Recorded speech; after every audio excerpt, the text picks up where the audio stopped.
Sholay film में बसंती की मौसी बनी एक्ट्रेस लीला मिश्रा ने कभी हीरोइन के रोल इसलिए स्वीकार नहीं किए कि उन्हें अंग प्रदर्शन न करना पड़ जाए और बीते ज़माने की टॉप एक्ट्रेस रही वहीदा रहमान ने अंग प्रदर्शन करना तो दूर किसी फिल्म के लिए स्लीवलेस ब्लाउज तक नहीं पहने। लेकिन दूसरी तरफ कुछ ऐसी एक्ट्रेस भी रही जिन्होंने ऑन स्क्रीन अंग प्रदर्शन की सारी हदें पार कर दी। लेकिन ये होने के पीछे इन अदाकाराओं से ज़्यादा इनके लिए ऐसे चरित्र गढ़ने वाले फिल्मकार जिम्मेदार थे। लिहाजा आज के इस बेहद ही दिलचस्प वीडियो में हम ऐसे दो फिल्म मेकर्स की बात करेंगे जिन्होंने अपने फिल्मों से अंग प्रदर्शन की शुरुआत की। तो फिर आप चैनल को सब्सक्राइब करके वीडियो को पूरा देखते रहिए। व्यूअर, बतौर फिल्म मेकर राज कपूर ने जितनी ख्याति हासिल की उतनी ख्याति शायद ही कोई अन्य बॉलीवुड फिल्म मेकर कर पाया होगा।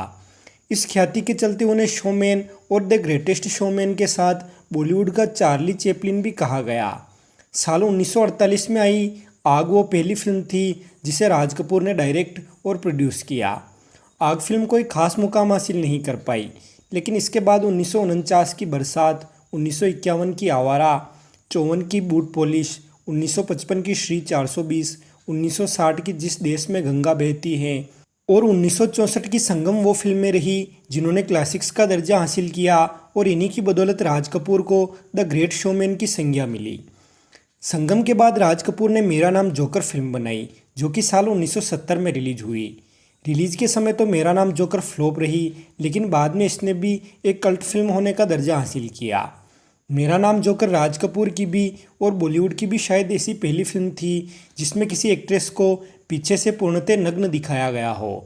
वो एक्ट्रेस रही सिमी ग्रेवाल, जिनका इस सीन को लेकर कहना है कि पीछे के बजाय उन्हें अगर आगे से नग्न दिखाया जाता तो उन्हें ज़्यादा आज़ाद महसूस होता, क्योंकि पब्लिकली नग्न होना उन्हें आज़ादी का एहसास कराता है। अब सिमी ग्रेवाल इस नग्नता को लेकर कितना ही आज़ाद महसूस करे, लेकिन ऐसे सीन संयुक्त परिवार के साथ बैठकर तो नहीं देखे जा सकते। मेरा नाम जोकर, जिस पर राज कपूर की सारी जमा पूंजी चली गई, वो फ्लॉप रही और उन्हीं दिनों राज कपूर के प्रोडक्शन में बनी एक अन्य फिल्म कल आज और कल भी फ्लॉप हो गई।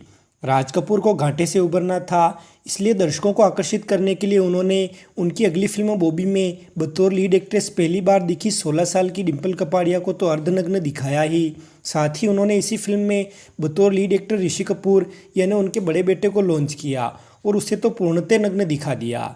व्यूअर, बॉबी फिल्म के इस सीन में ऋषि कपूर को कंधे पर टॉवेल डाले हुए बैक साइड से पूर्णतः न्यूड दिखाया गया और उस वक्त महज 16-17 साल की डिम्पल कपाड़िया के बिकनी दृश्य देखने के लिए दर्शक सिनेमाघर में खींचे चले आए और बॉबी पूरे 70s की शोले के बाद दूसरी सबसे ज़्यादा कमाई करने वाली फिल्म बनी, जिसने घाटे में चल रहे राज कपूर को फिर से मुनाफे में ला दिया। और रही बात सेंसर बोर्ड की, तो राज कपूर थे। उन्होंने इस फिल्म के लिए ऋषि कपूर को फिल्म फेयर अवार्ड खरीद कर दे दिया, तो फिर फिल्म को सेंसर से पास करवाना कौन सी बड़ी बात थी। और इस फिल्म की सफलता के बाद ही उन्होंने उनकी आगामी फिल्म्स में इस तरह के सीन्स अपनाए, जैसे कि 1975 में आई फिल्म धर्म करम, जिसे राज कपूर ने प्रोड्यूस किया और डायरेक्ट किया रणधीर कपूर ने, और ये दोनों ही इस फिल्म में बतौर एक्टर भी नजर आए। इस फिल्म की लीड एक्ट्रेस थी रेखा और रेखा से इस फिल्म में काफ़ी अंग प्रदर्शन करवाया गया। और ये बात थी सिर्फ एक बियर की बोल वाले इस गाने में रेखा को जिस तरह दिखाया गया उसे आज वल्गर कहा जाता है। और धर्म कर्म के बाद आई फिल्म सत्यम शिवम सुंदरम तो राज कपूर की सबसे विवादास्पद फिल्म रही, जिसके नग्न दृश्यों को देखकर एक व्यक्ति ने राज कपूर पर केस तक कर दिया। व्यूअर, राज कपूर इस फिल्म में लता मंगेशकर को बतौर लीड एक्ट्रेस लेना चाहते थे क्योंकि एक गायिका का कैरेक्टर था, लेकिन ऐसे अंग प्रदर्शन वाले सीन्स की वजह से ही शायद लता मंगेशकर ने इसमें एक्टिंग करने से इनकार कर दिया। और फिर राज कपूर ने रूपा के किरदार में एक्ट्रेस जीनत अमान से जितना हो सके उतना अंग प्रदर्शन करवाया। और जहां इसके डिवोशनल गानों को सुनकर आज भी लोग अपने दिन की शुरुआत करते हैं, वहीं इसके इन गानों के वीडियोस को देखकर शायद ही किसी को पॉजिटिव वाइब्स मिले। और इसी के चलते हिमाचल प्रदेश के लक्ष्मण नामक एक व्यक्ति ने राज कपूर पर इस फिल्म सत्यम शिवम सुंदरम से अश्लीलता फैलाने का आरोप लगाते हुए उन पर कोर्ट केस तक कर दिया था। केस के चलते राज कपूर को समन भी भेजा गया, जिसे राज कपूर ने सुप्रीम कोर्ट के जरिए चुनौती देनी चाहिए, लेकिन सुप्रीम कोर्ट द्वारा केस स्वीकार न किए जाने पर राज कपूर ने केस को हाई कोर्ट से चुनौती दी। और फिर हाई कोर्ट के फैसले के अनुसार ये कहा गया कि जैसा फिल्म में दिखाया गया वो सीन्स की डिमांड थी और उनके पीछे अश्लीलता फैलाने जैसा कोई मकसद नज़र नहीं आता, यानी अंततः ये केस राज कपूर ही जीते। और साथ ही सत्यम शिवम सुंदरम ही वो पहली फिल्म बताई जाती है जिसमें लिप टू लिप की सीन दिखाया गया हो। सत्यम शिवम सुंदरम राज कपूर की बाकी बड़ी हिट फिल्मों जितनी सफल तो नहीं हो पाई, लेकिन फिर भी इसे ठीक ठाक सफलता हासिल हो गई। सत्यम शिवम सुंदरम के बाद आई राज कपूर की 2 फिल्मों में से एक बीवी ओ बीवी से वे सिर्फ बतौर प्रोड्यूसर जुड़े थे और ये फिल्म विवादों से भी दूर रही।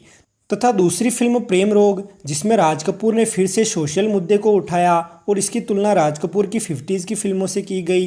ये फिल्म किसी फालतू के नग्न दृश्य से दूर रही और सफलता के मामले में भी ये म्यूजिकल ब्लॉकबस्टर साबित हुई। और फिर आया साल 1985 और राज कपूर फिल्म लेकर आए राम तेरी गंगा मैली।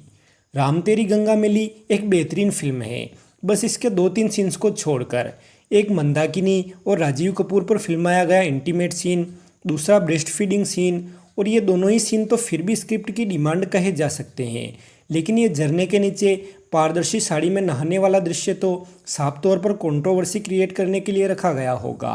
और रही बात फिल्म की सफलता और असफलता की, तो प्रेम रोग बिना किसी कंट्रोवर्सी के भी सुपरहिट हो गई।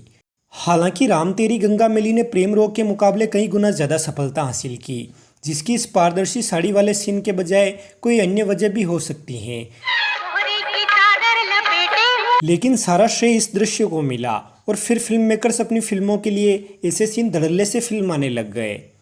व्यूवर, राज कपूर ने जहां अपनी फिल्मों के जरिए बॉबी को छोड़कर अभिनेत्रियों को देसी अंदाज में बोल्ड रूप में दिखाया, वहीं फिरोज़ खान, जो कि हॉलीवुड फिल्मों से काफ़ी प्रभावित रहे, उन्होंने अभिनेत्रियों को वेस्टर्न अंदाज में बोल्ड दिखाया। और इसकी शुरुआत उन्होंने उनकी पहली ही फिल्म अपराध से की, जिसमें मुमताज़ काफ़ी लंबे सीन में बिकनी पहने हुए नजर आई और फिरोज़ खान ने उन्हें नोज़ किस भी दिया। लेकिन इसके बाद आई फिल्म धर्मात्मा, जो कि अपराध से ज़्यादा सफल थी और एक साफ सुथरी फिल्म भी थी। उसमें भी फिरोज़ खान हेमा मालिनी पर लिप टू लिप की सीन फिल्माना चाह रहे थे, लेकिन हेमा की मां जया चक्रवर्ती ने इसके लिए मना कर दिया और ये नहीं हो पाया।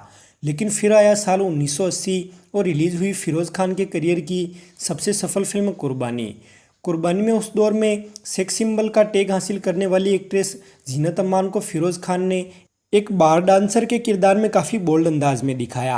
और वो चंद सेकंड का बिकनी सीन, जिसकी वजह से फिल्म 3 महीनों तक सेंसर बोर्ड में अटकी रही, उस सीन को पास करवाने के लिए फिरोज़ खान दिल्ली तक पहुंच गए और फिर संजय गांधी को श्रद्धांजलि दिए जाने वाली डॉक्यूमेंट्री के साथ ये फिल्म रिलीज़ की गई। कुर्बानी ब्लॉकबस्टर रही, जिससे पूरी फिल्म इंडस्ट्री में यही मैसेज पहुंचा कि इस तरह के नग्न दृश्यों की वजह से ही फिल्म ब्लॉकबस्टर होती हैं। खैर, कुर्बानी के बाद फिरोज़ खान ने जांबाज फिल्म शुरू की, जिसमें शुरुआत में उन्होंने परवीन बाबी को कास्ट किया और फिर परवीन बाबी की बीमारी के चलते रेखा से उन्हें रिप्लेस कर दिया गया। ये जांबाज फिल्म हिंदी और अंग्रेजी दोनों भाषाओं में रिलीज़ की जानी थी। फिल्म की शूटिंग ज़्यादातर लंदन में की जानी थी और विदेशी ऑडियंस के लिए सारे नग्न दृश्य फिल्म में, यानी बहुत सारे नग्न दृश्य फिल्म में रखे जाने थे। लिहाजा रेखा पर प्यार दो प्यार लो गाना फिल्माया गया और इस गाने के बाद फिरोज़ खान ने रेखा पर एक सीन फिल्माना चाहा, जिसमें रेखा को लगभग नग्न होना था। लिहाजा उस सीन को लेकर रेखा और फिरोज़ खान में बहस हो गई और रेखा शूटिंग छोड़ इंडिया लौट आई। बाद में फिरोज़ खान ने भी ये सोचकर वो फिल्म बंद कर दी कि ये फिल्म इस पर इतना ज़्यादा खर्च किया हुआ पैसा रिकवर नहीं कर पाएगी। और बाद में उन्होंने डिम्पल कपाड़िया तथा अनिल कपूर को लेकर एक नई स्क्रिप्ट पर जांबाज फिल्म बनाई और उसमें भी उन्होंने डिम्पल कपाड़िया पर स्विम सूट तथा अनिल कपूर के साथ जो इंटीमेट सीन्स फिल्माए, समय के हिसाब से वो काफ़ी ज़्यादा बोल्ड थे और अपने आप में किसी फिल्म में दिखाए गए इस तरह के पहले सीन थे। तथा इसके बाद भी उन्होंने उनकी अगली फिल्म दयावान में माधुरी दीक्षित और विनोद खन्ना पर जो सीन फिल्माए, उन सीन्स की वजह से काफ़ी कंट्रोवर्सी हुई और उन सीन को पास करने में सेंसर बोर्ड की एक महिला सदस्य ने आनाकानी भी की, जिस पर फिरोज़ खान ने उन्हें समझाते हुए कहा कि आप भी शादीशुदा हैं और ज़रूर ये चाहती होंगी कि आपके हस्बैंड आपके साथ रोमांटिक रहे, और मैंने भी अपनी फिल्म में बस हस्बैंड वाइफ को रोमांस करते हुए ही दिखाया है, जिसमें भला गलत क्या हो सकता है। और कहते हैं कि फिरोज़ खान के इतना कहने पर वो महिला हंस पड़ी और अंततः वो सीन पास कर दिया गया। दयावान के बाद भी फिरोज़ खान ने उनकी रियलगार, प्रेमगन और जानी शान जैसी फिल्मों में भी अदाकाराओं को बोल्ड अंदाज में ही पेश किया, लेकिन वे फिल्में चल नहीं पाई। और इन दोनों के अलावा शम्मी कपूर ने उनकी फिल्म मनोरंजन और देव आनंद ने फिल्म हीरा पन्ना में जीनत अमान को काफ़ी बोल्ड लुक दिया, लेकिन वे फिल्में उतनी प्रचलित नहीं हो पाई। वैसे आपकी नज़रों में कोई और ऐसा फिल्म मेकर हो तो उनका नाम हमें कमेंट बॉक्स में ज़रूर बताएं। वीडियो को लाइक व शेयर कर दें और चैनल पर नए हों तो इसे सब्सक्राइब कर बेल आइकॉन पर ऑल का ऑप्शन चुन लें। धन्यवाद।